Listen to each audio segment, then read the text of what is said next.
बिस्मिल्लाहिर्रहमानिर्रहीम। अस्सलाम वालेकुम ख़ातिन हज़रात, कैसे हैं आप? आपके मूड कैसे हैं? आपके मिजाज कैसे हैं? मैं आपका होस्ट और दोस्त अरशद भट्टी हूँ। ऑन एवर अरशद भट्टी में आपको खुश आमदीद कहते हैं। खुदा रब करीम आपको खुश रखे, सलामत रखे, हंसता मुस्कुराता रखे। अल्लाह रब करीम आपको आसानियाँ अता फ़रमाए और आसानियाँ तकसीम करने की तौफ़ीक़ अता फ़रमाए। आमीन सुम्मा आमीन। स्टूडियो इंजीनियर हमारे साथ तलहा भट्टी हैं। पाकिस्तान से जब भी कोई अहम शख्सियत यहाँ आती है, हम आपकी मुलाकात करवाते हैं। आज हम अजहद शख्सियत है, बहुत से पहलू हैं उनकी शख्सियत के, और सबसे इम्पॉर्टेंट बात यह है कि शख्सियत एक तो इनका पेशा है, लेकिन ख़ुद इनकी शख्सियत ऐसी बागो बहार है कि इनके साथ आप जितनी मर्ज़ी दिल बैठ के बात करें आपको अच्छा लगता है। आज हमारे साथ डॉक्टर मियां मुनव्वर साहब मौजूद हैं। होम्योपैथ डॉक्टर हैं, 30 साल से ज़्यादा अरसे से प्रैक्टिस कर रहे हैं। मुनव्वर कॉम्प्लेक्स इस्लामा इकबाल टाउन जो है वहाँ पे इनकी प्रैक्टिस है, और एक पूरा कॉम्प्लेक्स है जिसमें ना सिर्फ होम्योपैथिक की सर्विसेज दी जाती हैं, वहाँ पे एलोपैथिक की सर्विसेज भी दी जाती हैं, हजामा की सर्विसेज भी हैं। इसके अलावा लेज़र की जो ट्रीटमेंट्स होती हैं, कॉस्मेटिक जो लेज़र सर्जरी टाइप बहुत सी, और ये ख़वातीन के काम ज़्यादा हैं उस हवाले से। और यही नहीं बल्कि मोटिवेशनल स्पीकर भी हैं, और इसके अलावा इनका मीडिया से भी ताल्लुक़ रहा है। पंजाब टीवी की प्रेजेंटेशन या प्रोडक्शन में बहुत अरसा जो है इन्होंने काम किया है। आपकी मुलाकात करवाते हैं। डॉक्टर साहब अस्सलाम वालेकुम। वालेकुम सलाम। क्या हाल चाल आपके? खैरियत से? जी बहुत शुक्रिया भट्टी साहब। कनाडा में आपको एक तो खुश आमदीद। आप कैसा यहाँ आपका जो इस वक्त मेरे ख्याल कुछ हफ्ता डेढ़ तो हो गया है, तो कैसा दिन गुजरा? 12 दिन हो गए। तो कैसा यहाँ पे माहौल कैसा लगा आपको? कैसा सिलसिला चल रहा है? मैं पहले भी आया हूँ कनाडा, और मैं अक्सर आता रहता हूँ। मैं बड़ा फ़ैन हूँ आपके कनाडा के मौसम का, और मैं मौसम से इनको एंजॉय करता हूँ, और फिर अपनी कम्युनिटी के लोगों को, फिर आप जैसे लोगों से मिलकर अच्छा लगता है हॉलीडे गुजारना। नहीं, आपसे लास्ट टाइम जब पाकिस्तान गया था तो मुलाकात हुई थी, बड़ी अच्छी मुलाकात थी आपकी। माशाल्लाह शख्सियत ऐसी है कि दोबारा जो है बात करने को दिल करता। चलें, आप यहाँ हैं तो आपसे मुलाकात भी होगी। डॉक्टर साहब, ये जो अभी क्योंकि पाकिस्तान में भी लोग देखते हैं, यहाँ भी देखते हैं, ताकि उनको कुछ फ़ायदा इस हवाले से हो जाए, जो आपका कॉम्प्लेक्स है मुनव्वर कॉम्प्लेक्स, क्या क्या सर्विसेज हैं वहाँ पे? हमारा बेसिकली तो भट्टी साहब, जो मैं अरसा दराज से प्रैक्टिस कर रहा हूँ, मैं कर रहा हूँ हार्ट पेशेंट की। अच्छा। और क्रॉनिक पेशेंट जैसे लीवर मेटास्टिक हो गया, लीवर कैंसर हो गया, लीवर सिराइसिस, और ऐसे लोग जो बाईपास जिनको रिकमेंड किया होता है, तो हम उनको बगैर बाईपास के सर्वाइव करवाते हैं मेडिसिन के साथ। सही। और पिछले 22 साल से हम ये कर रहे हैं, खासकर हार्ट का। तो हमारे हज़ारों के हिसाब से लोग जो हैं वो बगैर बाईपास के सर्वाइव कर चुके हैं और कर रहे हैं। लेकिन कैसे? बाईपास तो उसी वक्त जो है डॉक्टर रिकमेंड करते हैं जब आपके वेन्स या वॉल्स जो हैं वो ज़ाहिर ब्लॉकेज उसमें होती है, जो नहीं खुल सकती, जो मेखल प्रोसेस जो इनका होता है एंजियोप्लास्टी, एंजियोग्राफी, तो तभी मेखल में शायद रिकमेंड किया जाता है कि अब इसको बाईपास करें। तो फिर आप कैसे उसको जो है ट्रीट कर लेते हैं? असल में मजबूरी ये है कि हमारे मुल्क में नहीं बल्कि पूरी दुनिया में एक हम भी एक माफिया से तल्लक रखते हैं, तो हमारा एक अपना स्ट्रेटजी है। तो ये जो आर्टरीज की ब्लॉकेज होती है ना, जिसकी वजह से हम बाईपास करते हैं, ये कोई अनोखा काम नहीं है या अनोखी बीमारी नहीं है। जब इंसान पैदा होता है तो उसने आहिस्ता आहिस्ता अपने एंड की तरफ जाना होता है। ठीक है। तो अब जब 40 होता है तो उसकी ऑटोमेटिकली एज में वो एनर्जी लेवल नहीं रहता बॉडी में। तो ये एक नेचुरल इफेक्ट है कि आर्टरी जो है वो आहिस्ता आहिस्ता ब्लॉक होती है, उनमें सख्ती आ जाती है, लचक खत्म हो जाती है, कम हो जाती है। तो वो आप एज फैक्ट को तो नहीं रोक सकते। जी हाँ, वो तो एक चलना ही है, वो तो है। अगर बाईपास भी करेंगे तो एज फैक्ट नहीं रोक सकते। मैं बाईपास के खिलाफ नहीं हूँ ना, मैं कंपेयर करता हूँ कि बाईपास नहीं करवाना चाहिए। गैर जरूरी बाईपास के मैं खिलाफ हूँ। सही है। और मैं इसको साबित भी किया है। आप कहते हैं कि जहाँ सही हो सकता है तो उसको मेडिसिन के थ्रू ठीक कर लिया। हाँ, देखिए अक्सर मरीज सवाल करता है डॉक्टर से, डॉक्टर मरीज को कहता है कि अगर आप बाईपास नहीं करवाएंगे तो आप सर्वाइव नहीं कर सकते। अब मैं मरीज से सवाल करता हूँ, क्या तुम बाईपास करवा लोगे तो तुम्हें सर्जन ये गारंटी देगा कि तुझे दोबारा हार्ट अटैक नहीं होगा, या ये गारंटी देगा कि तुम्हें दोबारा एंजाइना नहीं होगा, या ये गारंटी देगा, कोई गारंटी है तुम्हारी बाईपास के बाद की? तो ना डॉक्टर उसका जवाब देता है ना मरीज देता है, प्रोसेस वही चलता है। तो मैं ये अपनी नहीं, ये जो अमेरिका का बहुत बड़ा अदारा है, उसका मैं नाम नहीं लेना चाहता, उसने ये प्रूव किया है कि 30 से 35% जो एंजियोग्राफी होती है उनके रिजल्ट गलत होते हैं। अच्छा। तो इसका मतलब 30% तो बाईपास गलत हो गए। तो गलत हो गया, सही है। और दूसरा ये है कि जब आपको माइनर सा अटैक आता है तो हम फौरी तौर पर एंजियोग्राफी की तरफ चले जाते हैं, और उस वक्त ब्लैकर शो हो जाती है। अब इसका एक बड़ा अहम पॉइंट है कि अगर आपकी किसी फिंगर पे भी चोट लगी है ना, तो आपका ये पूरा नर्व जो है ना वो सेंसिटिव हो जाएगा। हाँ, ग्रीन या ब्लू हो जाता उस है। वक्त जो भी हम टेस्ट कराएंगे वो हमारे जो है ना वो ब्लॉकर शो करेगी। तो जब भी कभी किसी को अंजाइना हो या माइनर अटैक हो तो उसे इमरजेंसी तौर पर बाईपास नहीं करवाना चाहिए। अच्छा, उसे वेट करना चाहिए थोड़ी सी एहतियाती तदाबीर, क्योंकि जो हार्ट अटैक है ना ये एक दिन की बीमारी नहीं है और ना ही एक दिन में ठीक होगी, चाहे बाईपास भी करवाए। ये साल हर साल की लापरवाही से बसर की हुई जिंदगी का नतीजा है। और फिर आपको ये साबित करना चाहिए कि अब मैं लापरवाही की जिंदगी बसर नहीं कर रहा। तो उसके लिए बहुत जरूरी है कि आप अपना स्ट्रक्चर चेंज करें। अब देखिए, आप अगर ऑयल खाते हैं, देसी घी खाते हैं, चर्बी का इस्तेमाल करते हैं, मटन बीफ पेट भरकर खाते हैं, अब आपकी बॉडी को चाहिए 2000 कैलोरीज, आप उसको 3-4 हजार कैलोरीज दे रहे हैं, तो अब वो कहाँ जाएगी कैलोरीज? वो आपके फासद मादे और फैट बनाएगी। हमें सबसे पहले ये मैनेज करना चाहिए, हमें बेहतरीन एक न्यूट्रिशन लेना चाहिए जो हमारा ग़िज़ाई चार्ट दुरुस्त करे कि क्या खाना है, जितनी हमने दवाई खानी है, जितनी खुराक खानी है उतनी, ताकि हमारे फासद मादे ना बने, तो आपको बाईपास की जरूरत नहीं रहेगी। पर अगर आप हार्ट पेशेंट बन गए हैं तो फिर भी आप अपने न्यूट्रिशन के साथ रब्ता करें, किसी अच्छे होम्योपैथी डॉक्टर से रब्ता करें, अपने एलोपैथी डॉक्टर से रब्ता करें, और सबसे ज्यादा जरूरी है उन्हें कहें कि मेरा ग़िज़ाई चार्ट बनाएं भाई, जो मेरे टेस्ट अब नॉर्मल आते हैं वो नॉर्मल करें। वो नॉर्मल होंगे तो बाईपास भी फिर सर्वाइव करवाएगा। सही। अगर वो नहीं होंगे तो ब्लॉकेज तो फिर बड़ी। अच्छा, अभी जैसे बहुत से लोग जो हैं वो हार्ट, इस पे तो आपने कहा कि बाईपास ज़ाहिर है, वहाँ पे तो जब डॉक्टर के पास जाते हैं आपको पता है इमरजेंसी में होता है, और कोई सडन डेथ्स भी ज़ाहिर है वो हार्ट अटैक से हो जाती हैं। जो ऑलरेडी हार्ट के पेशेंट हैं उनको भी बाद में भी किसी के स्टंट डल गया या वट एवर जो भी किसी ने किया हुआ, तो उसके बाद भी होम्योपैथी इफेक्टिव है उसी तरह से ही? बहुत इफेक्टेड है। यानी आप अगर स्टेंट डाल गया या आपने बाईपास करवाया तो आपकी ब्लॉकेज का सिलसिला तो नहीं रुकेगा, वो तो आपको वक्त के साथ साथ होगा। आप चाहे स्टेंट डलवाएं चाहे बाईपास करवाएं, आपको एहतियाती तदाबीर अपनानी ही पड़ेगी। आप बाईपास करवाएं या स्टेंट डलवाएं या कोई भी मेडिसिन लें, आपने अगर एहतियात वाली तदबीर नहीं छोड़ी, यानी आपने फैट लेना नहीं छोड़ा, वॉक करनी शुरू नहीं की, तो आप दोबारा उसी प्रोसेस में आ जाएंगे। इसीलिए अक्सर देखा होगा आपने 2-2-3 बाईपास लोगों को।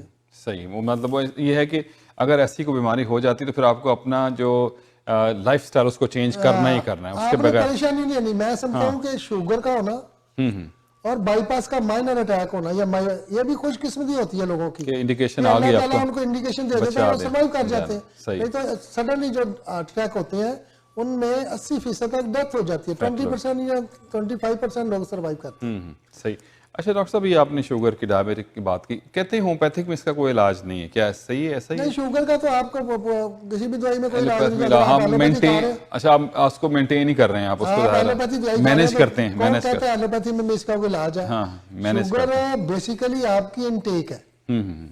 आप अगर वॉक रेगुलर करते हैं तो प्री डायबिटिक लोग जो है ना उनको शुगर की जरूरत नहीं पड़ती। अच्छा, यहाँ एक बड़ी साहब और बहुत अहम इशू है, वो लोगों को आप जरूर आगाह करें। हम एक तो जब शुगर होती है तो हम परेशान हो जाते हैं, फिर हम ग्लूकोमीटर अपनी जेब में रख लेते हैं शुगर टेस्ट करने के लिए। अब शुगर हमारी बॉडी की नीड है, यानी आपको आपका एनर्जी लेवल ठीक होगा, किस हद तक चाहिए ना।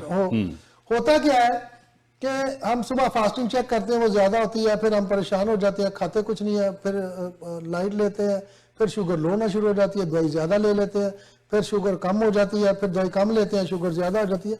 ये ऐसा चक्कर चलता है कि मरीज इसी काम में लगा रहता है और ये ज़हनी बीमारी ज्यादा है। तो शुगर चेक करने का एक तरीका है, वो मैं आपके चैनल के थ्रू बता दूं आपको। एक तो आप रोजाना शुगर चेक ना करें और दूसरा एवरेज शुगर चेक करें। एवरेज शुगर ये है कि सुबह आप फास्टिंग करें, जो 8 से 12 घंटे के दरमियान आप कुछ ना खाया हो, उसको हम फास्टिंग कहते हैं। वो शुगर चेक करवाएं, कम से कम 8 घंटे, 8 से 12, कम 8 घंटे, 8.5 होने चाहिए, 8 से ज्यादा होने चाहिए, 8 से कम ना हो। तो बेहतरीन है 10 से अबव रखें आप। और फिर रात को जो आप रैंडम खाना खाते हैं तो 2.5 घंटे बाद रैंडम चेक करें। मतलब रात को 8 बजे खाया तो 10 साढ़े 10 बजे चेक कर लें, 10:30 बजे चेक करें। अब सुबह वाली और रात वाली दोनों को जमा करें। अच्छा, 2 वन, सुबह और शाम वाली, सुबह जो थी रीडिंग और रात को जो रीडिंग, दोनों को जमा करें, 2 पे तकसीम करें। अगर वो 200 से नीचे आए तो आप इट्स मीन के ओके है। अच्छा, आपको वरी करने की जरूरत नहीं है। ठीक है, एहतियात की जरूरत है। 200 से ऊपर हो तो फिर आपको एहतियात करने की जरूरत है। और ये 200 से ऊपर वाला फिगर मैं उन लोगों को बता रहा हूँ जो 40 से कम है या 40 से ज्यादा है।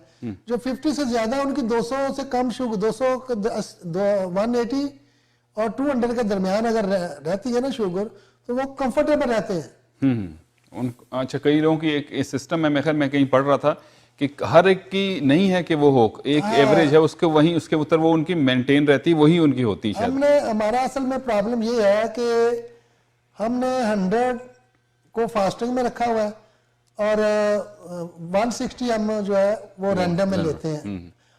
ये लेवल जो पैमाना है ना, ये आज से कोई 45 साल पहले चेंज किया गया था। पहले ज्यादा होती थी, उसके बाद आहिस्ता आहिस्ता कम होता जो थी रैंडम थी वो 180 थी और जो थी फास्टिंग वो 120 थी। 120 140 जी।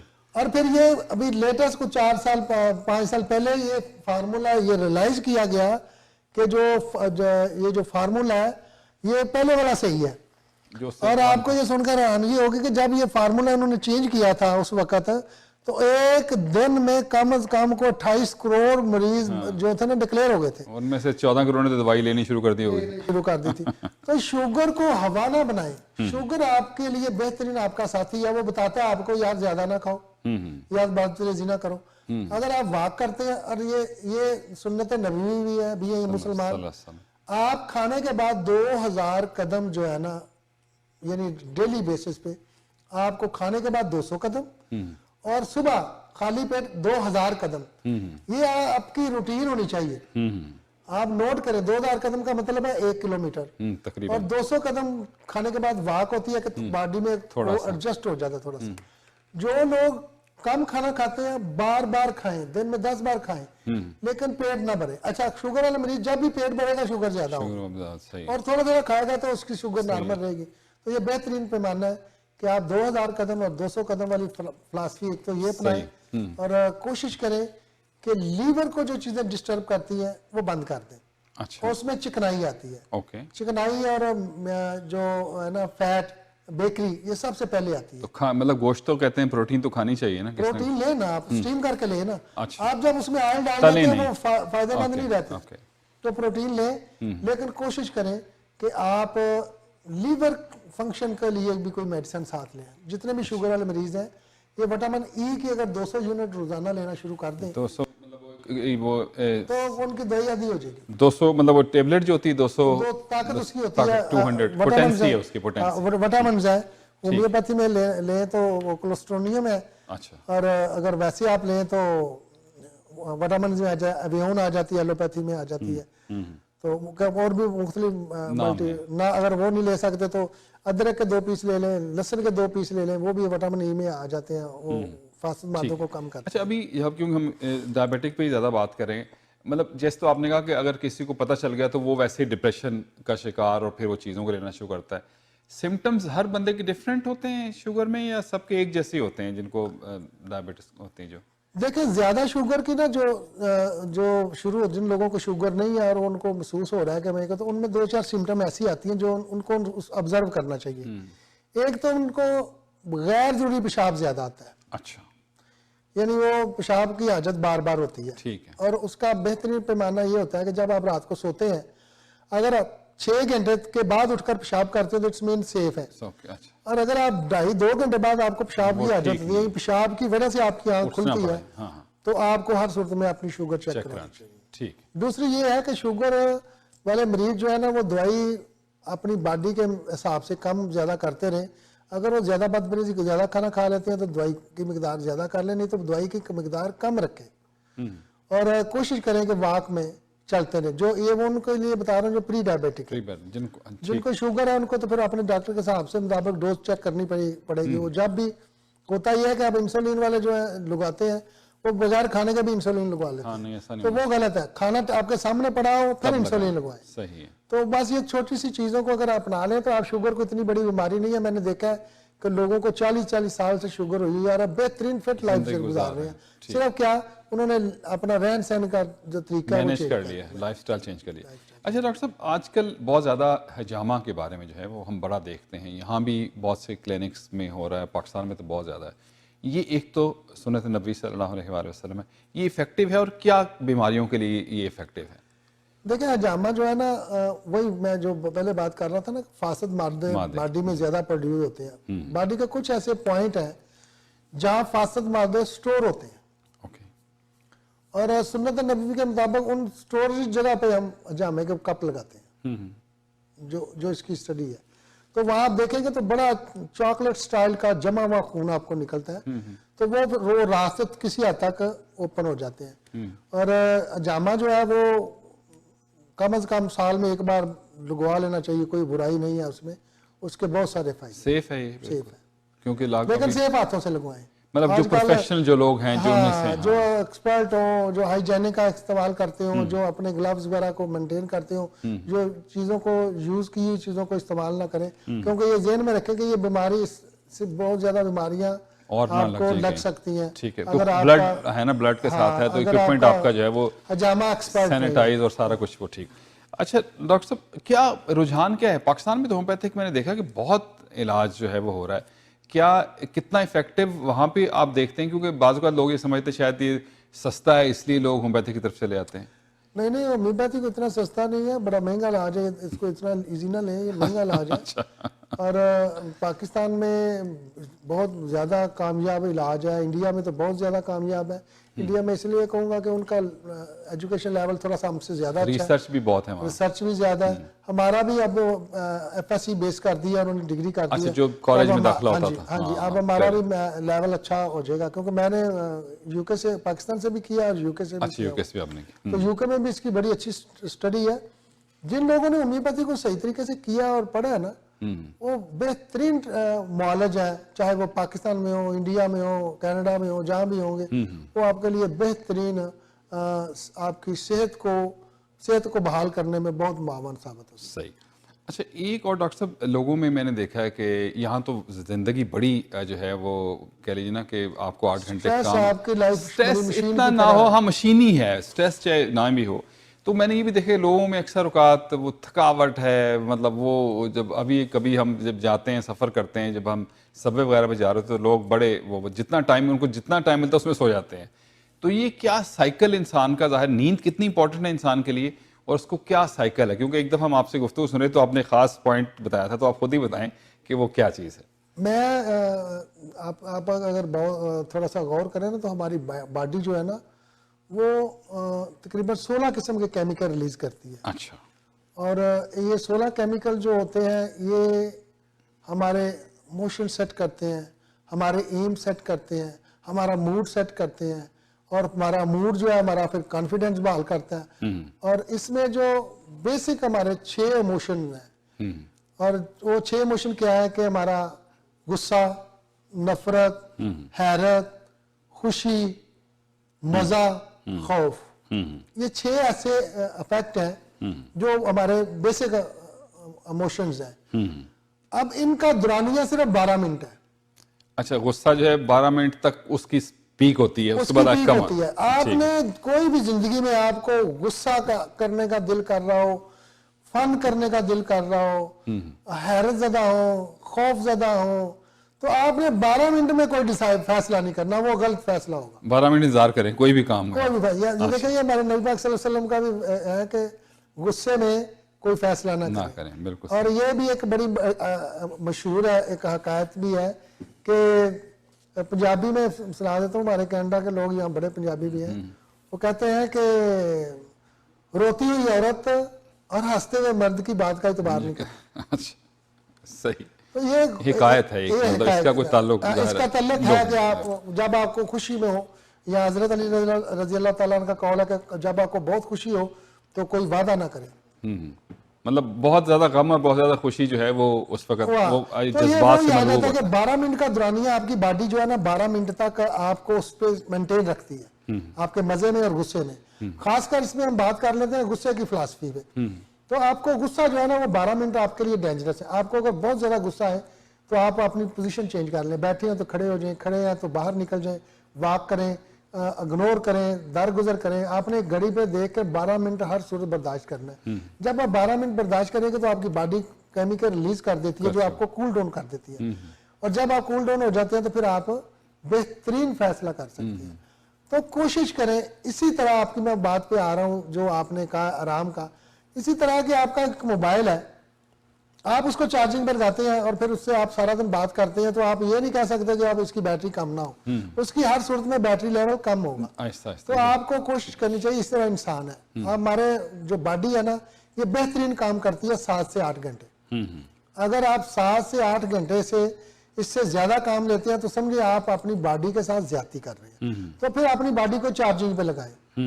तो आप 10 मिनट के लिए, 20 मिनट के लिए, आधे घंटे के लिए रेस्ट कर लें।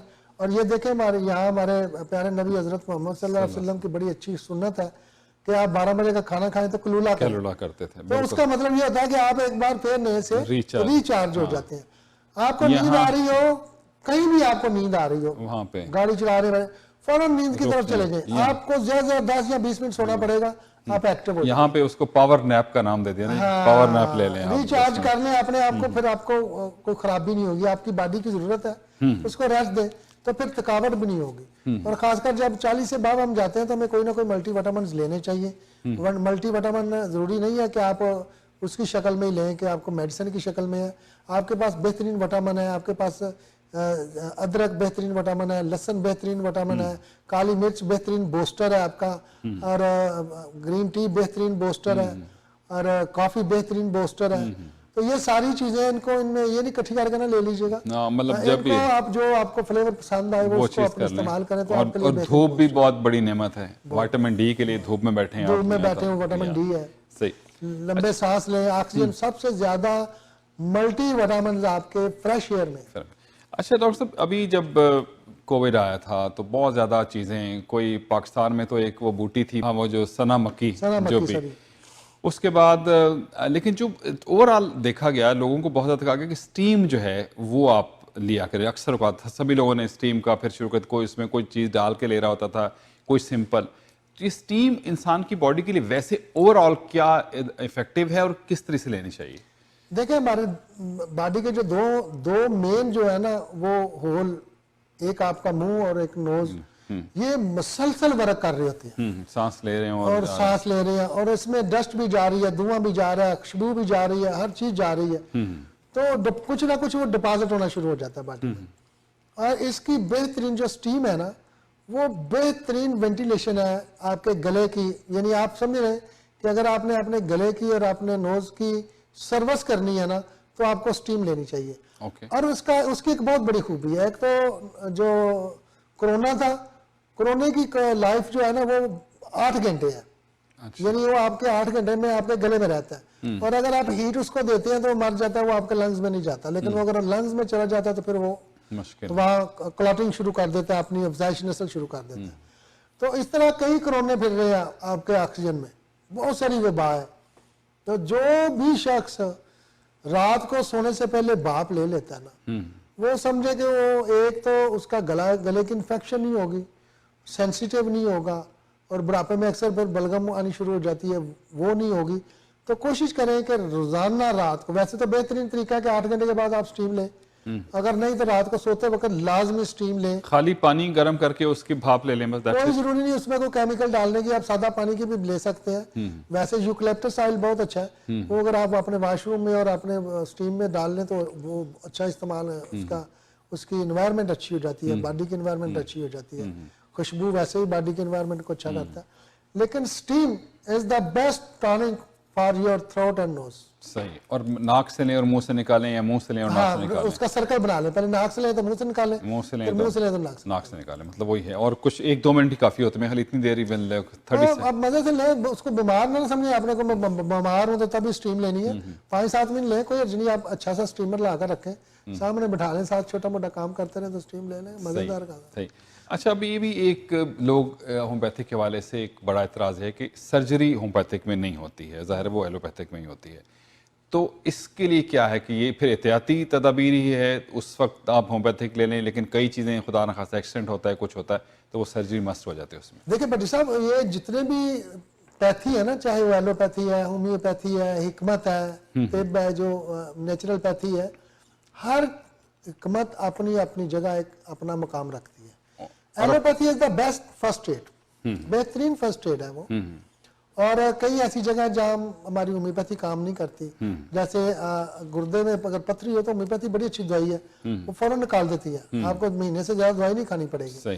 लेकिन एक पथरी होती है जो कैल्शियम ऑक्साइड की बनी होती है, वो डिजॉल्व नहीं होती, उसके लिए फिर जरूरी होता है कि हमें सर्जरी करवानी चाहिए। तो होम्योपैथी सर्जरी के खिलाफ नहीं है, गैर जरूरी सर्जरी के खिलाफ है। सही है, सही, बिल्कुल सही। अच्छा, अब नॉर्मली तकरीबन हर बीमारी का किसी न किसी तरीके से इलाज मौजूद है होम्योपैथी?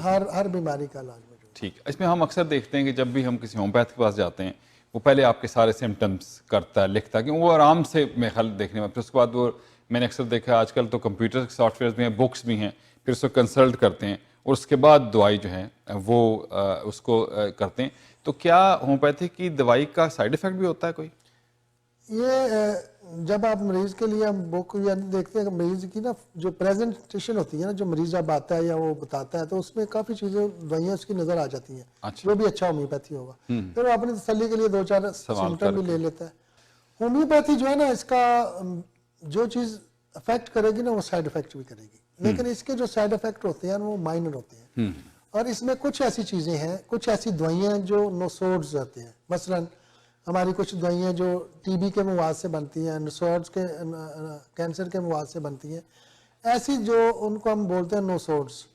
तो ऐसे जो होते हैं ना, वो आम रूटीन में आपको परचेज कर नहीं खाना चाहिए, वो किसी मुस्तकिल डॉक्टर ही आपको दे तो ठीक है। मतलब होम्योपैथिक दवाई भी डॉक्टर के मशवरे से ही खानी चाहिए, मशवरे से ये ही सही नहीं खानी है कि चाहिए, मतलब अपने आप नहीं खानी चाहिए। बड़े आजकल तो मशहूरियाँ इस किस्म की आती हैं पाकिस्तान में, तो मैंने देखा वो कंपाउंड बने हुए जी, जैसे हर चीज़ जो है वो उसमें आ गई है पूरी। वो थोड़ा सा प्रोफेशनल ज्यादा हो गए हैं। और हमारी बैड लक ये है कि हमारे पाकिस्तान में जितने भी हॉस्पिटल हैं वो डॉक्टरों के नहीं है, वो बिजनेसमैन लोगों के, और वो उनको पसंद करते हैं जो हॉस्पिटल में एडमिट करवाएं। और फार्मेसियां जो है वो भी मेजॉरिटी ऐसी हैं जो डॉक्टर नहीं है, बिजनेसमैन है। तो फिर बिजनेसमैन चाहते हैं कि हमारी दवाइयाँ ज्यादा बिकती जाए, लेकिन कोई भी आप काम करें तो आपको बीमार है तो आपको डॉक्टर का मशवरा लेना चाहिए, ये बहुत जरूरी है। सही। Thank you very much doctor साहब। तकरीबन मैंने कोशिश तो की है काफ़ी सारी चीज़ें जो कवर हो जाएं। कोई आप हमारे देखने वालों को कोई मैसेज देना चाहें, कोई बात करना चाहें तो प्लीज़। टोरंटो 360 टीवी का मैं बहुत शुक्रगुजार हूँ, और बात इतनी सी है कि अगर आप अपने आप से प्यार करते हैं तो आपको हर सूरत में अपनी केयर करनी चाहिए, तो फिर आपको डॉक्टरों की ज़रूरत नहीं पड़ेगी। तो मैं पट्टी साहब का बहुत शुक्रगुजार हूँ कि उन्होंने इतनी मोहब्बत से हमें यहाँ बुलाया और इतना टाइम भी दिया। तो पट्टी साहब बहुत शुक्रिया आपका भी, शुक्रिया, और नाजरीन आपका भी बहुत शुक्रिया कि आप हमने इतनी देर बर्दाश्त किया। नहीं, बहुत शुक्रिया आपका, और कोशिश करेंगे पाकिस्तान जाएं, को ज़रूरी मामला हुआ तो आपको स्काइप पे लेके इंशाल्लाह ताला ज़रूर बात कराएंगे। Thank you very much. Doctor मियां मुनव्वर साहब हमारे साथ मौजूद थे, और हर बीमारी का इलाज खुदा रब करीम ने रखा है, लेकिन सबसे बड़ा इंडिकेटर आपकी अपनी ज़ात है। आप खुद अगर जो सही हिफ्ज़ान सेहत के असूल है उसके मुताबिक ज़िंदगी गुजारेंगे तो आपके लिए आसानी रहेगी। सुबह की वॉक कीजिए, खाना जैसे सुन्नत नबी सल्लल्लाहु अलैहि वसल्लम में भूख को कुछ छोड़ के जो है आप खाएं, और अगर खुदा न खास्ता कोई बीमारी है तो उसका इलाज ज़रूर करें, उसको दूर तक ना जाने दें। बहुत सी बीमारियाँ ऐसी हैं जो आहिस्ता आहिस्ता आपके जिस्म में पल रही होती हैं और फिर एकदम जब एक्सप्लोड होती हैं तो उसकी कंडीशन डिफरेंट हो जाती है। तो कोशिश कीजिए, वॉक कीजिए, खाना खाइए, लेकिन कुछ भूख रख के खाइए, और सेहतमंद खाना खाइए। अल्लाह रब करीम हम सब के लिए आसानियाँ करे, आपको भी सेहत दे, हमें भी सेहत दे। दुआ में रखिएगा याद, हौसला नहीं हारना, मतलब हौसला भी को हारने की चीज़, एंड ऑलवेज फॉलो